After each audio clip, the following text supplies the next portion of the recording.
Dust rolled across the road in long, angry ribbons, stinging her eyes, clinging to the sweat on her neck. Sarah Whitcomb shifted the strap of her bundle, the rough canvas biting into her shoulder, her breath short against the weight in her belly. Every step dragged. The desert wind carried no mercy, only grit and the dry rasp of heat that scoured the skin raw. Behind her, the wagon ruts stretched empty to the horizon. Ahead, the canyons rose jagged, red as fresh wounds in the earth. She pressed her hand to her swollen stomach, whispering through cracked lips, "Not here, child. Not yet." A crow called from a crooked mesquite, black wings flashing against the blaze of the sun. It felt like a laugh or a warning. The cabin appeared at last, crouched against the mountainside like some stubborn animal refusing to die. Logs weathered gray, roof patched with hides, smoke twisting thin from a crooked chimney. The place looked as hard and unforgiving as the man who stood outside it. Elias Brackenridge leaned on the split-rail fence, arms crossed over a chest thick with years of labor and silence. His beard was tangled, streaked with ash and iron, his eyes shadowed beneath the brim of a hat older than most men in town.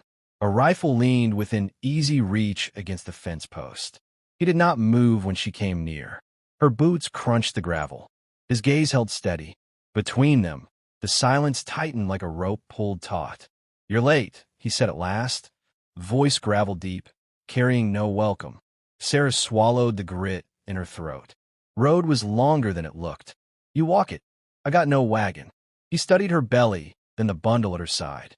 His mouth pressed thin, as if holding back words sharper than a knife. Finally, he stepped aside, motioning toward the cabin. "You cook. You keep the fire. That's all." She shifted her bundle higher, straightened her back. "I'll cook, and I'll keep more than fire. A place dies if a body don't tend it proper." His eyes narrowed, but he didn't answer. She passed him, the scent of leather and gun oil sharp in the heat, and crossed the threshold into the cabin. Inside, the air smelled of old smoke and dried hides. A single table stood scarred by years of use, a bedroll in the corner, shelves lined with jars half filled. No softness, no warmth.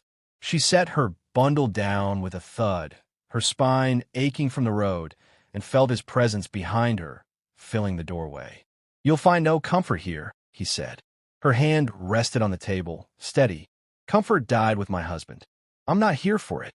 For a moment, nothing moved but the shifting dust outside. Then Elias walked past her, boots heavy on the plank floor, and dropped into the lone chair. The cabin groaned beneath the weight of silence once more. Sarah unpacked her bundle with careful hands. A tin pot, a folded cloth, a small packet of salt wrapped in paper. She laid them out, claiming the table as her own, piece by piece. When she lit the fire, the cabin came alive with the crackle of flame and the smell of wood smoke. Elias watched, saying nothing. Night came swift in the mountains, shadows spilling down the ridges like water.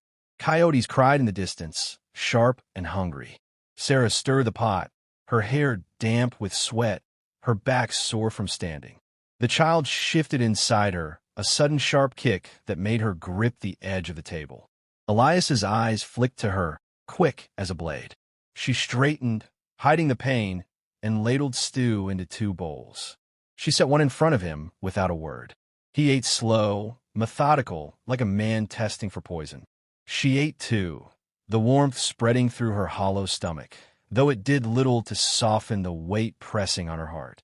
When the bowls were empty, he pushed his aside. "Town says you buried your man in spring." Her jaw tightened. "They talk too much. You still carry him." His eyes dropped, not to her belly, but to the band of gold hanging on a string around her neck. She touched it once, then let it fall. Some things ain't meant to be buried. The fire cracked.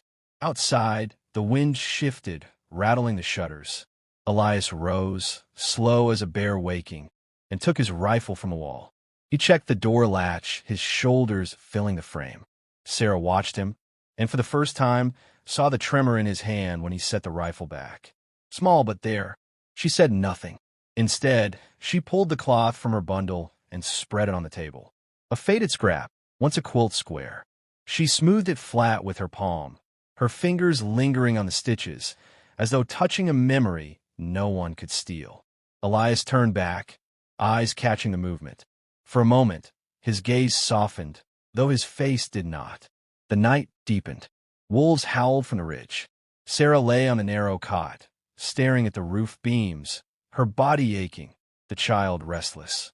In the corner, Elias sat in the chair, hat pulled low, rifle across his lap, as if guarding against ghosts only he could see. She closed her eyes, listening to the wind clawing at the cabin, the fire sighing low. In that silence, one truth settled deep as the dust in her lungs. This mountain man had hired her to cook and to keep his fire. But what neither of them yet knew was that she had brought something fiercer into his cabin, the kind of flame that burned without smoke, the kind that turned stone to flesh. And out there, in the dark, the land itself seemed to wait for it. The skillet hissed as grease spat across the fire, smoke curling through the rafters. Sarah stood over the stove, hair clinging damp to her neck, hands steady on the wooden spoon. Elias came in from the yard, boots heavy with dust, dropping an armful of chopped wood at the door with a thud that shook the floor. "You burned through it quick," he muttered. "Better that than freezing at night," she answered, not looking up. He grunted, set the axe against the wall, and washed at the basin. The sound of water splashing against calloused hands filled the room. His eyes, when they lifted, caught the glow of the fire and the figure of the widow, moving calm and sure in the narrow kitchen space.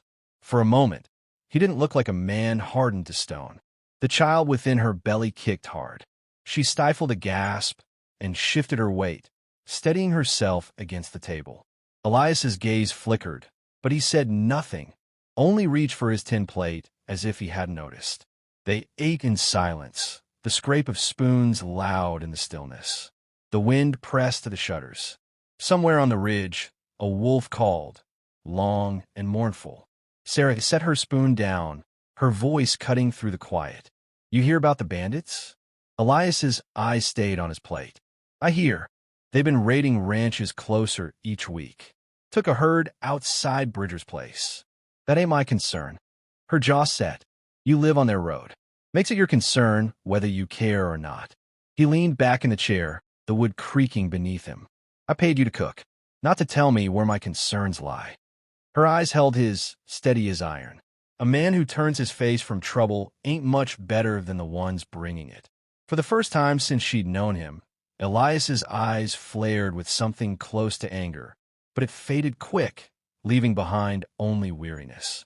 He rose, taking his plate to the basin, the firelight cutting deep lines into his face.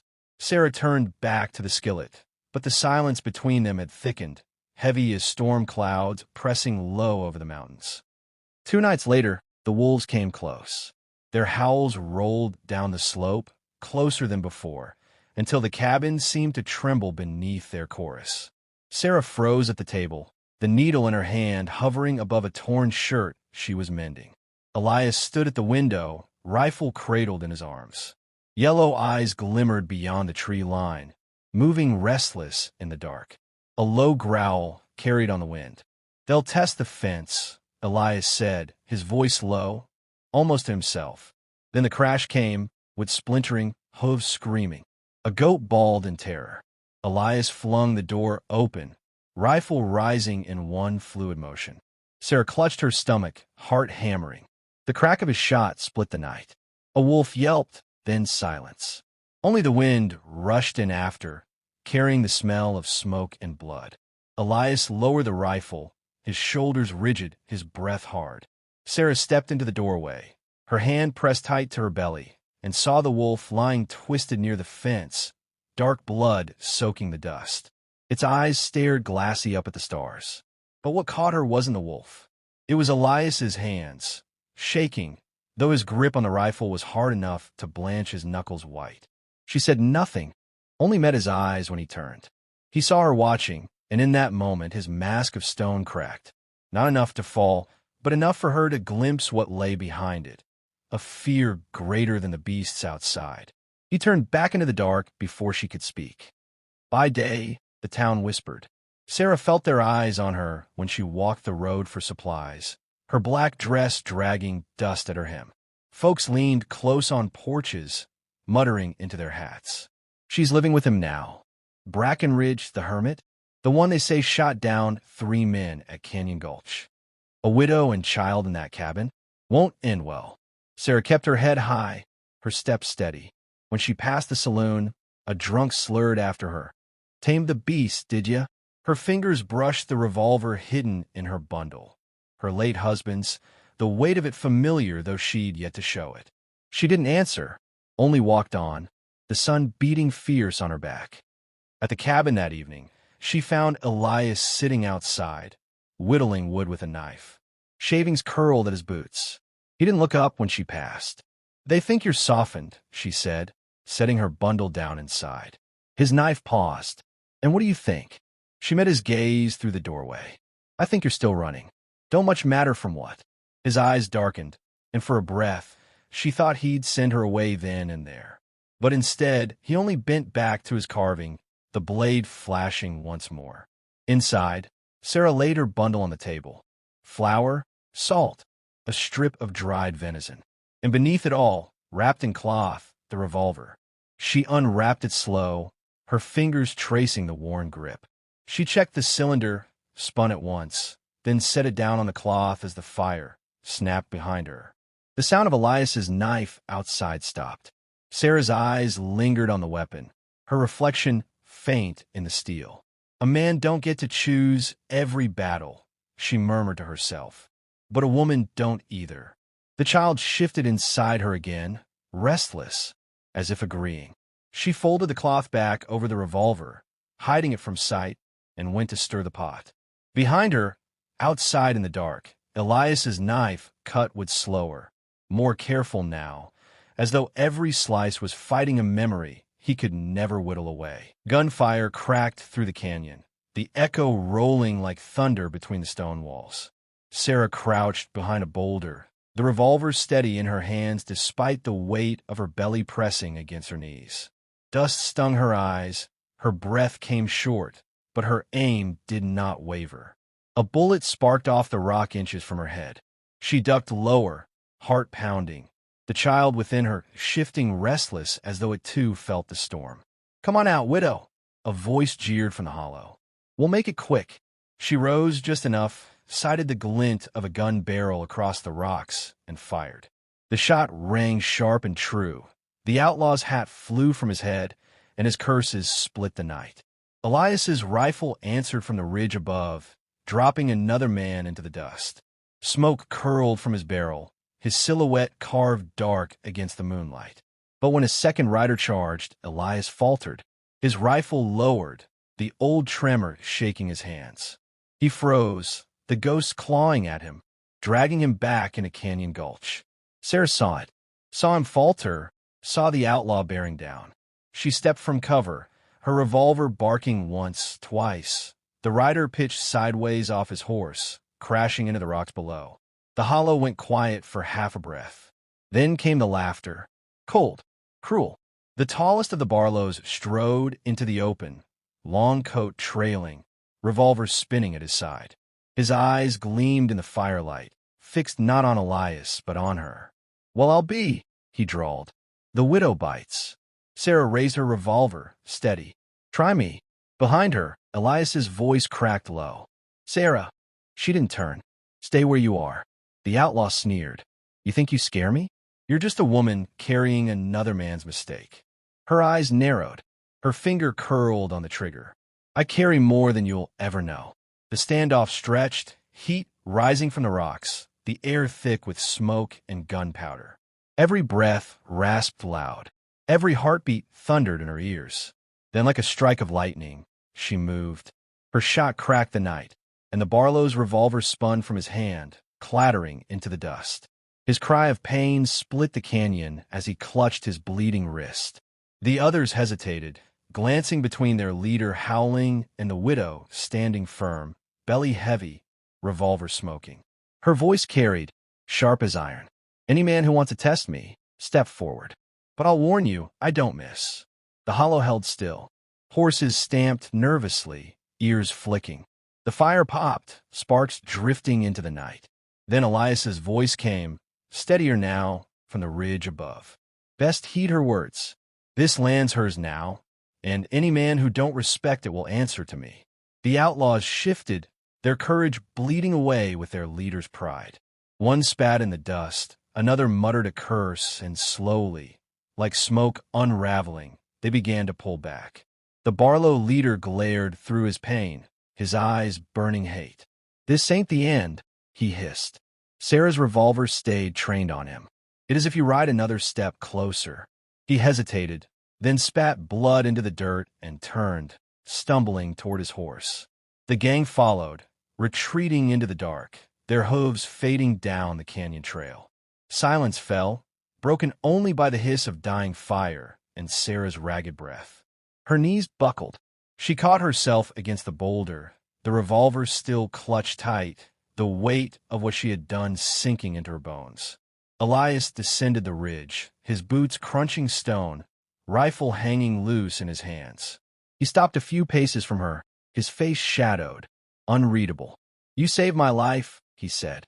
She lifted her head, sweat streaking her face, strands of hair plastered to her skin. "No, I saved mine, and the child's." The fire crackled, casting flickering light over the canyon walls. Elias looked at her a long moment, then set his rifle down in the dust, the old tremor quiet at last. "You've got more iron in you than any man I've ever known," he said. Her eyes softened, though her hand still rested on the revolver. "Iron's no good without mercy to temper it." The words cut him deeper than any bullet. He bowed his head, the weight of years pressing heavy, and for the first time, the mountain man seemed smaller than the widow who stood before him. She turned toward the hollow, the firelight painting her in gold and shadow, her belly full and round, her revolver still warm in her hand. In that moment, she was not the grieving wife who had walked a dust road months ago. She was something larger, something the land itself seemed to rise up and honor, a mother, a fighter, a keeper of mercy. Elias lifted his eyes, watching her, and knew the legend would never belong to him. It would belong to her. And years later, when the old storytellers leaned close to the fire, they'd speak of her still. The widow who faced the Barlows in Black Hollow, belly heavy with child, revolver steady in her hand. The woman who taught a mountain man that mercy is stronger than fear. And on nights when the coyotes howl, they say the canyon still carries her voice, a lullaby and a warning, woven together in the wind. The saloon doors banged shut behind her, the sound cracking through the street like a whip. Sarah clutched the sack of flour tight to her hip, eyes forward, boots crunching on the dusty road. Heat shimmered off the boards of the storefronts, the air thick with sweat, whiskey, and tobacco. Three men leaned against the hitching rail, their shadows long in the falling sun. Dust-black coats, spurs clinking, eyes sharp as glass. The Barlow brothers. "Well," drawled the tallest, tipping his hat back with a finger. "If it ain't the mountain man's housemaid." The others chuckled low. One spat into the dirt, the other pushed off the rail and stepped in her path. "Carrying groceries for your keeper?" he sneered. His hand brushed the sack, as if testing her patience. "Or for that bastard in your belly?" Her grip on the sack tightened. The revolver in her bundle pressed against her side, hidden but heavy. Her lips parted, voice steady though her heart hammered. "Move aside." The man grinned wide, showing broken teeth. "Or what? Your man gonna come down and growl at us?" She didn't answer. She didn't need to. Bootsteps sounded from across the street. Elias Brackenridge stood in the shade of the blacksmith's awning, hat low, eyes hard. His hand hovered near the butt of his rifle. The Barlows saw him, and their laughter rose sharp. "Well, look here," the tallest said. "The beast himself. Heard you been hiding in them hills, Brackenridge. Heard you ain't got no fight left in you." Elias's jaw tightened. He didn't move. Sarah's eyes cut to him, searching for something, an answer, a shield, a sign. But he stood rooted, silent, his shadow stretched long and thin. The man in front of her leaned closer, the stink of whiskey and dust thick on his breath. "Reckon if you ain't got fight, we'll take it out on your woman." Her hand twitched toward her bundle, but she held it back. Not yet. Not here. At last the man stepped aside, mock bowing as though in jest. She walked past, head high, the sack pressed tight to her hip. Their laughter followed her down the road like knives. Elias never moved. That night, the mountains burned red with sunset. The sky streaked like blood across stone. Sarah stirred the fire in the cabin, each crackle snapping against her nerves. Elias sat silent in the chair, rifle across his knees, staring into the flames.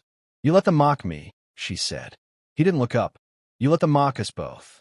His jaw worked, but no words came. "You can't hide in these hills forever, Elias. They're coming." He turned at that, eyes dark and hollow. "I know what's coming.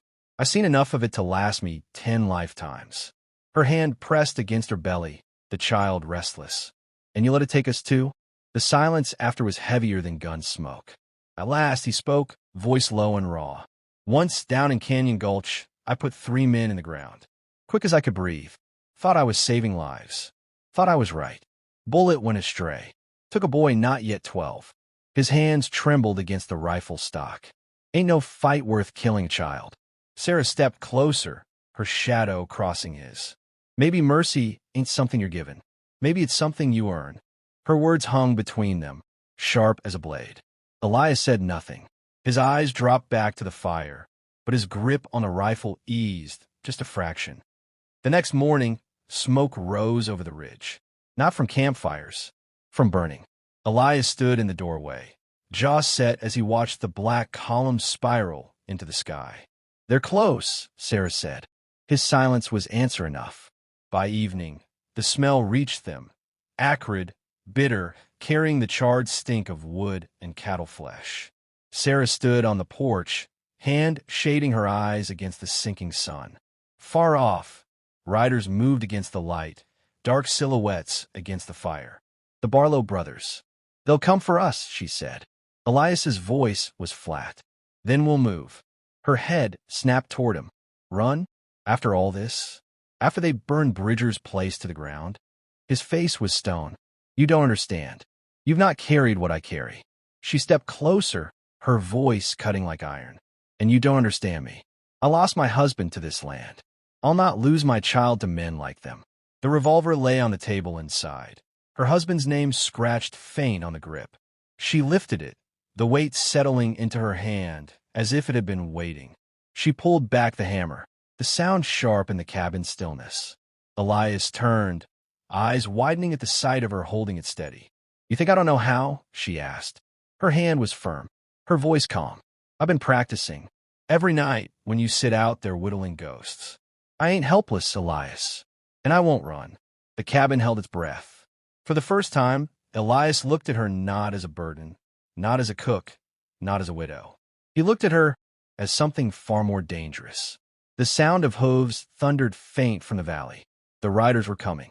Sarah lowered the revolver, not in surrender, but in decision. She laid it on the table between them, her eyes never leaving his. "You can sit here waiting for ghosts," she said, "or you can stand with me against flesh and blood." The hooves grew louder, dust curling up from the road below. Elias's hand hovered over the rifle, the old tremor pulling at his fingers. His breath came harsh, his eyes locked on hers. Outside, a coyote yipped, startled by the coming storm. Sarah straightened her back, her hand pressed against her belly. Her child kicked hard, alive, demanding. "They'll burn this place down," she said, "unless we stop them first." The sound of the riders carried closer, gunmetal glinting in the dying sun. Elias's hand closed at last around the rifle stock, and the mountain, waiting all this time, finally stirred.